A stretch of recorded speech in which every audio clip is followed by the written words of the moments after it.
Question number 58। Question number 58।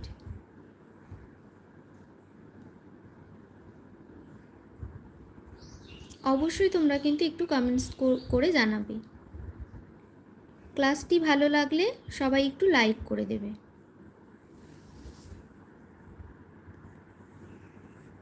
Question number 58। দেখো 58-এর কিন্তু সঠিক উত্তর হয়ে যাচ্ছে রেভারেন্ট ল, অপশান বি। রেভারেন্ট ল, অপশান বি সঠিক উত্তর। চলো পরের প্রশ্নটি দেখে নিচ্ছি। Question number 59। কমিউনিস্ট ম্যানিফেস্টো কত সালে প্রকাশিত হয়? কমিউনিস্ট ম্যানিফেস্টো কত সালে প্রকাশিত হয়? Question number 59।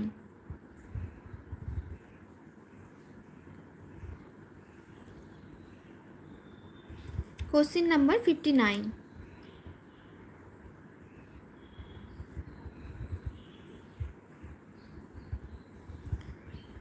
কোশ্চিন নাম্বার 59-এর কিন্তু সঠিক উত্তর হয়ে যাচ্ছে অপশান এ, 1848 খ্রিস্টাব্দে।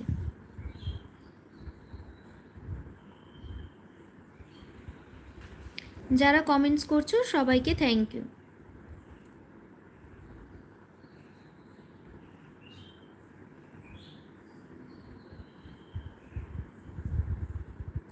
পরের প্রশ্ন, কোশ্চিন নাম্বার 60। নবজাগরণের যুগ হলো, কোন যুগকে নবজাগরণের যুগ বলা হয়?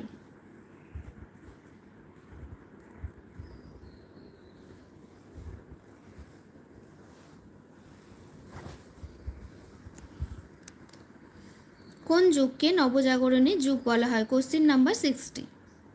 Question number 60। কোন নবজাগরণের যুগ হলো নিচের কোনটি? নিচের কোনটি? Question number 60।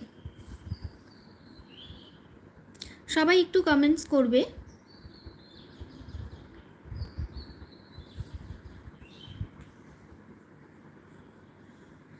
নবজাগরণের যুগ হলো কিন্তু 14 থেকে 16 শতক, অপশন সি। এটা অপশন সি, এখানে এ লেখা আছে বাট এটা সি হবে, এটা সি হবে। সঠিক উত্তর অপশন সি। চলো নেক্সট কোশ্চিন। Question number 61। ফরাসি বিপ্লব কোন সালে হয়েছিল? ফরাসি বিপ্লব কোন সালে হয়েছিল? অবশ্যই তোমরা সবাই কিন্তু একটু কমেন্টস করবে। সবাই একটা করে লাইক করে দেবে আর কমেন্টস করবে।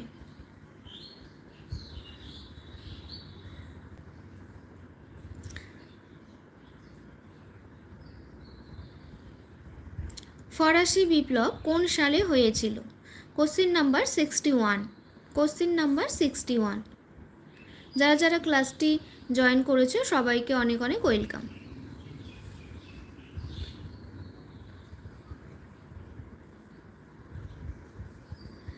দেখো ফরাসি বিপ্লব কিন্তু 1789 সালে কিন্তু হয়েছিল, অপশান এ। অপশান এ এখানে কিন্তু সঠিক উত্তর হয়ে গেল। চলো নেক্সট কোশ্চিনে যাওয়া যাক। নেক্সট কোশ্চিন হচ্ছে 62। ন্যাটো গড়ে উঠে কয়টি অংশ নিয়ে? ন্যাটো গড়ে উঠেছিল কয়টি অংশ নিয়ে?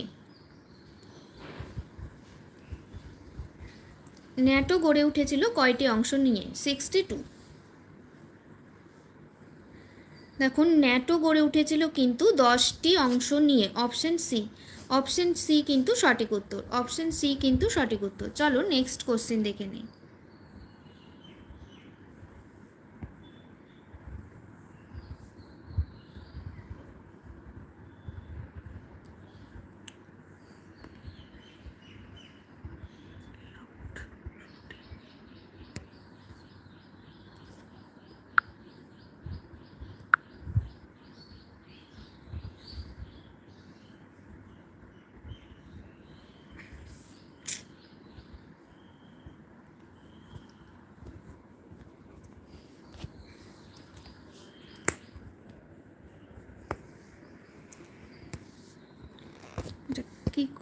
কি করে লক হলো?